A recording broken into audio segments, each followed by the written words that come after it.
एकेकाळी आमच्या गावात पोराला एकदा बिगरीत नेऊन बसवलं की ते पोर मॅट्रिक पास किंवा नापास होईपर्यंत त्याचे आईबाप त्याच्याविषयी फारसा विचार करत नसत.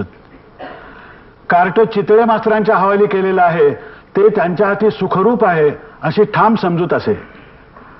म्हणजे एकेकाळी असे असंच आता म्हणायला हवं. कारण आता गाव बदललं. डाव्या हातात धोतर धरलेलं, एकेकाळी कधीतरी निळ्या रंगाचा असावा अशी शंका उत्पन्न करणारा खादीचा डगला, डोक्याला ईशान्य नैऋत्य अशी दाखवणारी टोपी काळी, टोपीच्या बाहेर टकलाच्या आसपास चिकटून झालेले काही केस बाहेर आलेले, नाक आणि मिशांची ठेवण ही राम गणेश गडकऱ्यांच्या सारखी, पायातला वाहणा आदल्या दिवशी शाळेत विसरून गेलेले नसले तर दुसऱ्या दिवशी पायात, डावा हात धोत्राचा सोगा असा पकडण्यात गुंतलेला असल्यामुळे उजव्या हातातली पुस्तकं अशी खांद्यावरती धरायची आणि हातात पुस्तकं नसली तर हाताची तर्जनी खांद्याच्या उजव्या बाजूला आपण एक आकडा दाखवा ना तशी नाचवत नाचवत चितळे मास्तर स्वतःच्या घरापासून शाळेपर्यंतचा तो लांब सडक रस्ता गेली 30 वर्ष तुडवत आलेले आहेत. त्यांनी मला शिकवलं, माझ्या काकांना शिकवलं, आता माझ्या पुतण्यांनाही शिकवतायत. काही वर्षापूर्वी गावकरी मंडळींनी मी इंग्लंडला जाऊन आलो म्हणून माझा सत्कार केला होता. समारंभ संपल्यानंतर चितळे मास्तर माझी पाठ थोपटून म्हणाले, पुरुषा नाव राखणेच हो शाळेचं. वा, अरे वेस्टमिन्स्टर ब्रिज पहाटेच्या वेळी जाऊन पाहिलास का रे? वर्ड्सवरची कविता आठवते ना?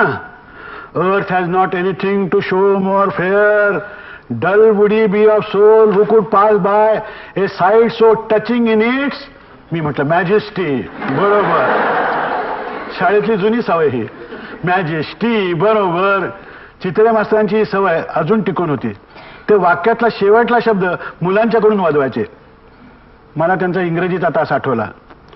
Take her up tenderly, lift her with care, fashion so slenderly, young and so fair. सगळं इंग्रजी पहिलीत आल्यापासून मॅट्रिक पर्यंत 7 वर्ष चितळे मास्तरनी मला अनेक विषय शिकवले. त्यांचा मुख्य विषय इंग्रजी, पण ड्रॉइंग आणि ड्रिल हे सोडून ते कुठलाही विषय शिकवायचे. फक्त तासाची घंटा आणि वेळापत्रक ह्या 2 गोष्टींची त्यांचं कधीही जमलं नाही. प्रत्येक विषयाला स्वतंत्र शिक्षक ही चैन त्या काळी आमच्या शाळेला परवडण्यासारखी नव्हती. 8-10 शिक्षक सगळी शाळा सांभाळायचे. आता काय शाळा म्हणजे पावसात नदी फुगते ना तशी फुगले. भली मोठी इमारत आहे, एकेका वर्गात 8-8 तुकड्या आहेत, सकाळची शिफ्ट, दुपारची शिफ्ट, 2-2 हजार मुलं असले प्रकार माझ्या लहानपणी नव्हते. हल्ली मुलांना मास्तरांची नावं ठाऊक नसतात. माझ्या मास्तरना शाळेतल्या सगळ्या मुलांची नावं संपूर्ण पाठ होती. शाळेतल्या अधिक हुशार आणि अधिक ढ अशा मुलांना मास्तर घरी बोलून फुकट शिकवायचे. कुमार अशोक हा गणितात योग्य प्रगती दाखवत नाही तरी त्याला स्पेशल शिकवणी ठेवावी लागेल असल्या चिठ्ठ्या त्यावेळेला घरी पालकांना येत नसेल. पोर नापास होणं हे म्हणजे मास्तरांच्या माथा आड लागे अशा प्रकारची शिक्षकांची भावना होती. आणि छडी ही शाळेतला फळा आणि खडू यांच्या इतकीच आवश्यक वस्तू होती. चितळे मास्तरनी मात्र आपल्या 30-32 वर्षांच्या कारकिर्दीत छडी कधी वापरली नाही. त्यांच्या जिभेचं वळणच इतकं तिरकं होतं की तो मार पुष्कळ व्हायचा. फार रागावले की अंगठ्याने असे पोरांचे खांदे दाबायचे असे धरून. चितळे मास्तरांचा वर्गात वापरायचा शब्दकोश अगदी स्वतंत्र होता. पहिला तास इंग्रजीचा म्हणून आम्ही नेल्सन साहेबाचं किंवा तरखडकरांचं पुस्तक उघडून तयारीत राहावं तर मास्तर हातात जगाचा नकाशा बंदुकीसारखा खांद्यावर घेऊन शिरायचे. मग वर्गात खसखस पिकायची. तेवढ्यात शाळेच्या घंटे इतका जुना असलेला घंटा बडवणारा दामू शिपाई पृथ्वीचा गोल आणून टेबलावरती ठेवायचा. चितळे मास्तर तो सगळी पृथ्वी हातावर झेलून उचलतो म्हणून त्याला हर्क्युलस म्हणायचे. हजेरी संपली की पुढल्या बाकावरच्या एखाद्या स्कॉलर मुलाला उद्देशून मास्तर विचारायचे, बृहस्पती गेल्या तासास कुठे होतो? सर इंग्रजीचा तास आहे. हा, अरे मग भूगोलाचा तास केव्हा आहे? 3रा. मग 3ऱ्या तासास त्या तरखडकराचे श्राद्ध करूया. आता भूगोलाची पुस्तकं काढा. आता ही पुस्तकं काढण्यात काहीही अर्थ नसायचा. कारण चितळे मास्तरांनी पुस्तकाला धरून कधीही काहीही शिकवलं नाही. भूगोल असो, इतिहास असो, इंग्रजी असो वा गणित असो, कसला तास आहे या प्रश्नाला चितळे मास्तरांचा हे एवढं एकच उत्तर योग्य होतं. मग सर्वानुमते एखादा विषय ठरायचा आणि मग मास्तर रंगात यायला लागायचे. आयुष्यभर त्यांनी अनेक विषय शिकवले पण काही काही गोष्टी मात्र त्यांना कधी अजिबात जमल्याच नाहीत. उदाहरणार्थ हिंदुस्थानचा नकाशा. 5-10 मिनिटं फळ्यावर खडू इकडून तिकडून असा असा असा ओढल्यानंतर अगदी ओढघस्तीला लागलेला असा तो हिंदुस्थानचा नकाशा असा यायचा. का रे बुवा, हा हिंदुस्थान देश जरासा दक्षिण अमेरिकेच्या वळणावर गेला काय रे? आपणच मिश्किलपणाने विचारायचे. आणि खांद्यावर आणलेली ती नकाशाची गुंडाळी होती ती वर्गात क्वचितच सोडवत असत. मग पुढे, अरे पांडू जरा नीट काढ बघू तुझ्या मातृभूमीचा नकाशा. मग आमच्या वर्गामध्ये ड्रॉइंग मध्ये पटाईत असलेला एक पांडू घरत हा चितळे मास्तरनी काढलेली मातृभूमी पुसायचा आणि झकासपैकी नकाशा काढायचा. वाह, देव बाकी कोणाच्या बोटात काय ठेवतो गंमत बघा. हा बरं ते जाऊ दे. पांडू अण्णा सांगा आता, मान्सून वारे कुठून येतात? पांडू अण्णांची विकेट उडालेली आहे. या वाऱ्यावरून आठवलं, एकदा असे जमिनीवरचे वारे आणि समुद्रावरचे वारे शिकवत होते. हा गोदाक्का, आता सांगा बरं वारा कुठल्या दिशेस वाहतोय? वर्गातल्या मुलींना मिस जोशी, मिस साठे वगैरे म्हणणारे मास्तर तोपर्यंत आमच्या शाळेमध्ये आलेले नव्हते. टाय बांधून मिस जोशी वगैरे म्हणणारे देशमुख मास्तर प्रथम शाळेत आले तेव्हा हे साहेबांचं पिल्लू इथे कोणी आणून सोडलं असं आम्हाला वाटलं होतं. एरवी बाकी सगळे जे होते ते धोतरछाप मास्तर, ते मुलांना बंड्या, बाळ्या, येशा, पुरुषा ह्या नावाने किंवा मुलींना ए कुसमे, ए छबे, शांते, कमळे अशाच नावाने हाका मारत. चितळे मास्तर मात्र ढ मुलं असतील त्यांना अत्यंत आदराने पुकारायचे. गोदी गुळवणी म्हणजे साक्षात ढ होती. गोरी, घाऱ्या डोळ्याची, भरल्या पोत्यासारखी ढब्बू गोदी 4थी-5वी पर्यंत जेमतेम शिकली शाळेत. शेवटी अण्णा गुळवण्याने तिला उजवली. तिच्या लग्नात चितळे मास्तरनी साक्षात नवऱ्या मुलाला सांगितलं होतं, माझी विद्यार्थिनी आहे हो, संस्कार चांगला करील पण बाजारात मात्र पैसे देऊन खरेदीच पाठवू नका. म्हणजे काय होईल, 12 आणि डझनाच्या भावाचे अर्धा डझन आंबे 14 आणि देऊन घेऊन येईल. का गोदात का असं सगळ्या भर पंक्तीत सांगितलं होतं. ढ गोदी देखील सासरी जाताना आपल्या वडिलांच्या पाया पडल्यानंतर चितळे मास्तरांच्या पायावर डोकं ठेवून नमस्कार केला होता. काय जावई बुवा, अष्टपुत्रा म्हणू का इष्टपुत्रा? चितळे मास्तर गळ्यात दाटलेला औंढा दडवीत म्हणाले होते. गोदी पडावात चढली तशी त्यांनी हळूच डोळे टिपले. मी आणि बाळू परांजपेंनी पाहिलं होतं. मास्तर रडतायत बघ. बाळू अजागरपणाने म्हणाला होता, रडतायत बघ. चिमण्यांसारख्या नाचतात 10-12 वर्षे ओसरीवर आणि भुरकणी उडून जातात हो. चितळे मास्तर गोदीच्या वडिलांना सांगत होते. ह्याच गोदीची गोदाक्का म्हणून चितळे मास्तरनी वर्गात इतकी चेष्टा केली होती की आजच्या जमान्यामध्ये पालकांची प्रिन्सिपल साहेबांना चिठ्ठी आली असती. चिठ्ठी तर सोडाच, पण आमचे पालक तर शाळेत मास्तरांनी आपल्या कुलदीपकाला बदललं हे ऐकल्यानंतर घरी पुन्हा उत्तर पूजा बांधायची आमची. गोदाक्का, वारा वाहतोय कुठल्या दिशेस? गोदी आपली शंकुवाण्याच्या दुकानातल्या पोत्यासारखी बाकावर ढुप्प करून बसलेली. कार्टे, अगो बूड हलवून उभी राहा की जरा. अशी हा अगदी मॅट्रिक पर्यंतच्या मुलींना देखील बूड हलवून उभी राहा वगैरे सांगण्यात काही गैर आहे असं चितळे मास्तरांनाही वाटत नव्हतं आणि त्यांच्या पुढल्या शिक्षकांनाही वाटत नसायचं. मग गोदी खालचा ओठ पुढे करून शुंभासारखी, आता सांगा कुठे वाहत आहेत वारे? मास्तरने विचारलं. गोदी गप्प. गोदूताई, तुझा पदर कुठल्या दिशेस उडतोय बघ, डोंगराच्या का समुद्राच्या? राम्या तू सांग. मग गोगट्यांचा राम्या बिनदिक्कत गोदीला म्हणाला होता, ए गोदे नीट उभी राखी. का रे राम्या? मग आम्हाला तिचा पदर कसा नीट दिसणार? शिंच्या तिचा पदर रे कशा दिसायचा हवा तुला? मग वारा डोंगराकडे की समुद्राकडे ते कळणार कसं? भोपळ्या, अरे परीक्षेत गोदीला का उभी करणार आहेस? अरे गाढवा, दिवसा वाहतात ते लँडविंड्स की सी विंड्स? मग सगळ्या वर्गाकडून दिवसा वाहतात ते ह्या चालीवरती 5-25 वेळा घोकंपट्टी व्हायची. आणि मग गोदीच्या पदराचा आणि लँडविंड्सचा संबंध नाही, सगळी पोरं ओरडली. घोकंपट्टी, पाठांतर या विषयावर चितळे मास्तरांचा भक्कम विश्वास. पण ते पाठांतर व्हायचं मात्र मजेत. त्यांच्या तासाला तास कधी वाजला हे कळत नसे. दुसऱ्या तासाचे मास्तर दारात येऊन ताटकळत उभे राहिलेले असायचे. चितळे मास्तर अत्यंत विसराळू होते. वर्गात वाहना विसरून जाणं हा त्यांचा नित्याचा कार्यक्रम. मग विद्यार्थ्यांच्यापैकी कोणीतरी त्या पुढल्या वर्गात नेऊन पोहोचवायच्या. अरे अरे भरतानं 14 वर्ष सांभाळल्या आणि तुम्हाला तासभर देखील नाही करायचं. मग मॅट्रिकच्या वर्गात पोहोचल्यानंतर निवडक पोरांना वर नंबर काढण्यासाठी चितळे मास्तरांच्या घरी पहाटे 5ला जावं लागायचं. मास्तर आंघोळ बिंघोळ करून खळ्यामध्ये मोठमोठ्याने कसले तरी स्तोत्र म्हणत उभे असायचे. एका जुनाट बंगलीवाजा घरामध्ये त्यांचं बिराड होतं. मास्तरीणबाईंना मुलंच काय, पण स्वतः चितळे मास्तर देखील काकू असंच म्हणायचे. काकू अगो वांद्रे आली गो, खरवस ना देणार होतीस, असं म्हणून मधून मधून खाऊ घालायचे. मग शिकवणी सुरू व्हायची. ती शिकवणी फुकट असायची आणि शिकवण्याची पद्धत देखील वर्गापेक्षा निराळी. त्यावेळेला आमच्या गावामध्ये वीज नव्हती आली.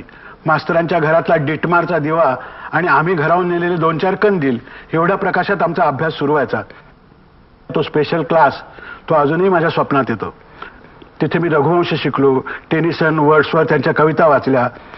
वर्गात शिकवताना त्यांचा आवाज चमत्कारिक असायचा, पण पहाटेच्या वेळेला घरी एकदा ते रघुवंश म्हणायला लागले की गुंगी यायची. क्वसूर्य प्रभवो वंशा क्वचाल्प विषयामती तिथीषु दुस्तरेर्मोहात उडुपे नास्मि सागरम म्हणताना खूप छान वाटायचं. असं आमच्या आधी त्या वर्गात शिकलेल्या 3-4 मुलांनी जगन्नाथ शंकरशेठ स्कॉलरशिप मिळवलेली होती. आमच्यामध्ये तसा कोणी निघाला नाही. तेव्हा जरा ओशाळेच होऊन आम्ही त्यांना पास झाल्याचे पेढे द्यायला गेलो होतो. काकू कुरुक्षेत्रातले विजयी वीर आले गो. ओल्या नारळाच्या करंज्या केल्या होत्यास. अरे एल्फिन्स्टन कॉलेजात जायचं बरं का रे. तुझ्या बापसात बोललोय मी, उगीच कुठल्या तरी भाकड कॉलेजात नको जाऊस. हा पुण्याचं जाणार असलास तर फर्ग्युसन बजावून ठेवतो. कुठल्या कॉलेजात? एल्फिन्स्टन. स्पेलिंग सांग. मग काकू करंजा पुढे ठेवता ठेवता म्हणायच्या, अहो अहो मिसळं फुटली त्यांना, स्पेलिंग कसली घालताय. मुंबईत जायचास की पुण्यास रे? बघू आता बाबा धाडतील तिथे जायचं. चितळे मास्तरांच्या आणि असंख्य मुलांच्या वाटा इथून अशा तऱ्हेने वेगळ्या झालेल्या आहेत. मग अनेक वर्षात गाठी पडत नाहीत काय नाही, पण नित्याच्या व्यवहारामध्ये देखील त्यांची आठवण तशीच टिकून राहिलेली आहे. ओळीत फक्त 8 शब्द लिहायचे, हा त्यांचा दंडक हातवणी पडलेला आहे. 9वा शब्द आला ओळीत तर काय लिहिलेच नाही, न वाचता पेपरावर भोपळ्याचे चित्र काढीन अशी धमकी देऊन ती खरी करून ते दाखवायचे. एके दिवशी संध्याकाळी मुंबईला माझ्या दारावरची घंटी वाजली. हातात पिशवी घेऊन दारात चितळे मास्तर उभे. तोच कोट, तीच ती ईशान्य नैऋत्य टोपी, डाव्या हातात पिशवी आणि उजवा हात तसा तर्जनी वर गेलेला असा. मास्तर तुम्ही? मी आश्चर्याने विचारलं. धन्य हो तुझी मुंबई धन्य. आत येत मास्तर म्हणाले, का काय झालं? हिने त्यांच्या हातातली पिशवी घेत विचारलं. व्हायचंय काय? अगं त्या पिशवीत आंबे आहेत, आदळशील धांदरटासारखी. माझी पत्नी देखील त्यांचीच विद्यार्थिनी आहे, त्यामुळे आम्हा दोघांनाही ते वाटेल ते बोलू शकतात. का मुंबईने काय केलं तुमचं? अरे अरे पूर्वी राहत होतास ती जागा मस्त ठाऊक होती.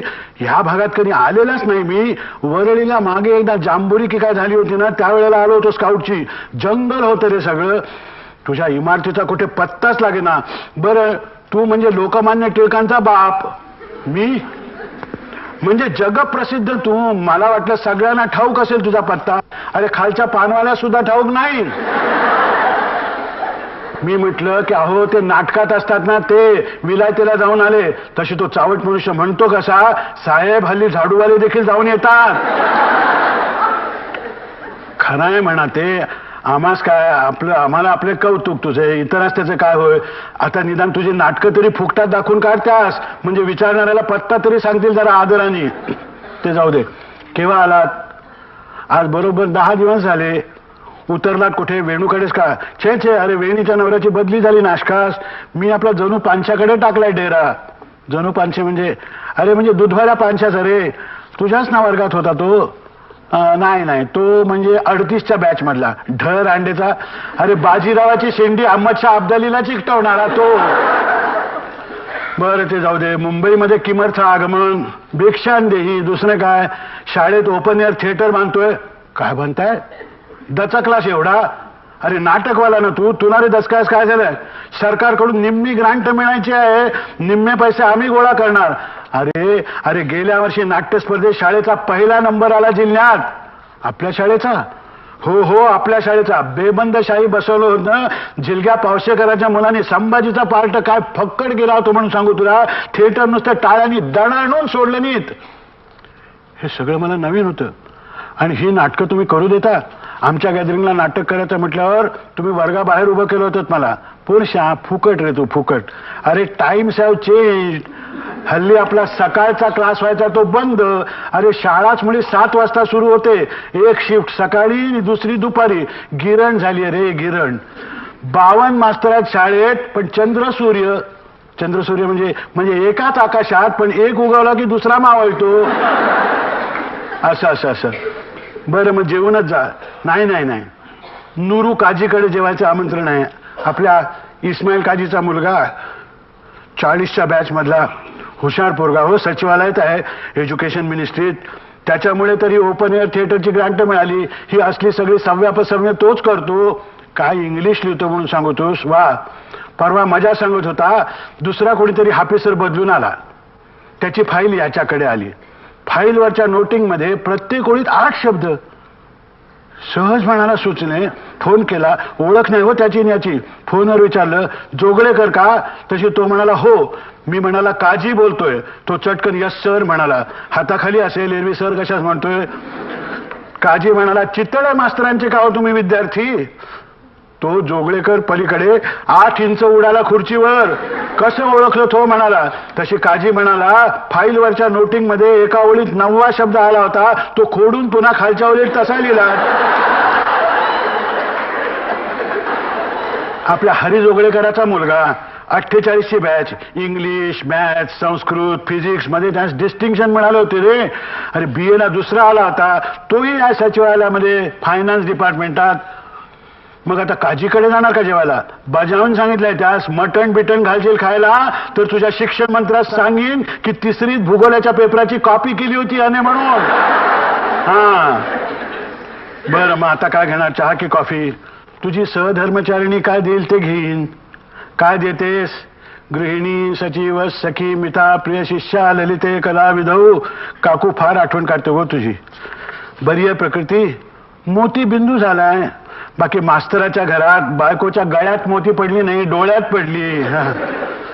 बर, मग आता कुठे भिक्षांदेही झाली. आणि मास्तर, हे नाटकाचं थिएटर शाळेत बांधायचं काय काढलंय? शाबास, नाटकवाला असून इतका सनातनी, कमाल करतोस. अरे आमचं बेबंदशाही पाहिलं असतंस तर माझी पाठ थोपटली असतीस. तुमची म्हणजे डायरेक्टर ना मी एक नवलच ऐकत होतो. तुम्ही डायरेक्टर? मग तूच काय वाटले की तूच अशी घोकमपट्टी करून घेतली पोरांच्याकडून? नुसतं आपापलाच नव्हे तर सगळ्यांना सगळ्याच्या सगळं नाटक पाठ. पहाटे 5ला जमलीत असे. आणि या कार्ट्यांची मजा बघ. 7च्या शाळेला डोळे चोळीत 8पर्यंत उगवतात आणि नाटकाच्या तालीस मात्र संभाजीपासून औरंगजेबापर्यंत सगळे 5ला हजर. पण सगळ्यांच्याकडून कशाला नाटक पाठ करून घेतलं? शहाणाच आहेस. अरे आयत्या वेळी झाला असता एखादा आडवा तापानी किंवा सर्दी खोकण्यानी तर नाटक नसतं झोपलं. पण मुहूर्त पाहून नारळ फोडला होता. माझा विश्वास नाही या भाकड गोष्टीवर, पण पोरं म्हणाली मुहूर्त पाहून नारळ फोडा. बाकी मला ह्या पोरांचं काही कळे नसत झालंय हो. वर्गात हल्ली एक जण टोपी घालून येत असेल तर शपथ, खिशात लेखणी नसते पण फणी आहे. एकेकाच्या भांगाच्या तरापा पण शिंचे मुहूर्त पाहतात. हातात कुठल्या बाबांच्या अंगठ्या घालतात, गळ्यात लाकिटे घालतात. आता आमचे पोहण्या बिहण्याचे वर्ग सगळे निघाले लिक्विडेशन मध्ये. This is really puzzling. This is really puzzling. ह्या दुसऱ्या महायुद्धानंतर म्हण किंवा स्वातंत्र्यानंतर म्हण, बराच काही गोंधळ झालाय. तुमचा मुक्काम किती दिवस आहे? पुढल्या आठवड्यात शाळा सुरू होते. परवा तरी निघायच हवं. मग आज रात्री जेवायला या. हल्ली रात्रीचं जेवण बंद. अहो पण मी उपासाचं करीन. अगो व्रत म्हणून नव्हे, आयुष्यात व्रत एकच केलं. पोरग सापडलं तावडीत की त्यास घासून पुसून लख्ख करून जगात पाठवून देणे. पण म्हणशील तर रात्री येतो राहायला बापला. अवश्य या, पण घर सापडेल का रात्रीचं ते बरी कठीणच हो. वास्तविक विल्सनचा स्टुडंट हो मी. आमच्या वेळी एल्फिन्स्टन पेक्षा विल्सन हे स्वस्त पडायचं. मॅकेन्जी होता प्रिन्सिपॉल. डिव्होटेड माणसं रे. त्यांची ती डिव्होशन बघूनच तर या शिक्षकाच्या धंद्यात शिरलो मी. तशी 1 महिना कलेक्टर कचेरीत नोकरी झाली आहे आमची, पण खिशात केसरी सापडला म्हणून हाकललं नाहीत मला. म्हणून तर या राष्ट्रकार्यात शिरलो. मुंबई सोडताना मॅकेन्जीस भेटायला गेलो. तो म्हणाला आता काय करणार? मी म्हटलं मास्तर की. माझ्या पाठीवरून हात फिरवून त्यांनी ब्लेसिंग दिली होती हो. त्यावेळी चौपाटीवर आमचं कॉलेज काय झक्क उठून दिसायचंय, आता म्हणजे टोळेजंग इमारतीमध्ये दडून गेलंय. समोरच्या समुद्राच्या लाटा तेवढ्या पूर्वीसारख्या राहिल्यात. बाकी एव्हरीथिंग हॅज चेंज्ड. मी आणि माझी बायको दोघे जण एकदम म्हणालो. दोघांनाही ती सवय होती. बरं, मग मी न्यायला येतो. कुठे असाल तुम्ही? संध्याकाळी मी जाणार आहे आपल्या, अरे हो, तुझ्याच बॅच मधला तो मुकुंदा पाटणकराकडे, म्हणजे हिंदू कॉलनीत. Yes, he is doing very well. हा, अरे मोटर घेतली आहे. गेल्या वर्षी आलो होतो तेव्हा खूप हिंडवला नाहीत. तशा मुंबईत माझ्या 5-6 मोटारी आहेत. चितळे मास्तरांचं ते मिस्किल हसणं अजूनही टिकून होतं. संध्याकाळी मी मुकुंदाच्या घरी गेलो. अरे मास्तर आलेत ना? हो आत आहेत. बेबीला गोष्ट सांगतायत. मला एकदम आठवलं की मुकुंदाची 5-6 वर्षाची मुलगी गेली वर्षभर पोलिओ होऊन बिछाण्यावर पडली होती. मी आत डोकावून पाहिलं. मास्तर तिला गोष्ट सांगण्याच्या रंगात आले होते. कुठल्या तरी राजपुत्राची गोष्ट होती. चितळे मास्तरांचं गोष्ट सांगताना आणि बेबीचं ती ऐकताना भान हरपलं होतं. राजपुत्राचं विमान आकाशातून गेलं तेव्हा ते दोन्ही हात पसरून चितळे मास्तर खोलीभर असं असं करत धावलेले होते. मी आणि मुकुंदानी एकमेकाकडे पाहिलं. मुकुंदाच्या डोळ्यात पाणी तरळलं होतं. इथे आल्या दिवसापासून रोज संध्याकाळी बेबीला एक गोष्ट सांगून जातात. इकडे मास्तरांची गोष्ट संपत आलेली होती आणि अशा रीतीने तो राजपुत्र आणि राजकन्या अत्यंत सुखाने नांदू लागली. बेबी, मुकुंदा आणि मी, आम्ही एकदम म्हणालो. मी आणि मास्तर टॅक्सीत बसलो. जरा थांबा. काय रे? काय नाही, जुनी सेवा. पायात चप्पल नाही तुमच्या. राहायला वाटतं वर. राहू दे रे, उद्या यायचंच आहे इथे. थांबा थांबा, मी आणतो. अरे काय खोळा की काय तू? मी वर गेलो. मुकुंदाच्या दारातल्या चपलांच्या स्टँडवरून मास्तरांच्या चपला शोधून काढणं हे काही अवघड गेलं नाही मला. कुठल्याच चपलांच्या टाचा इतक्या झिजलेल्या नव्हत्या.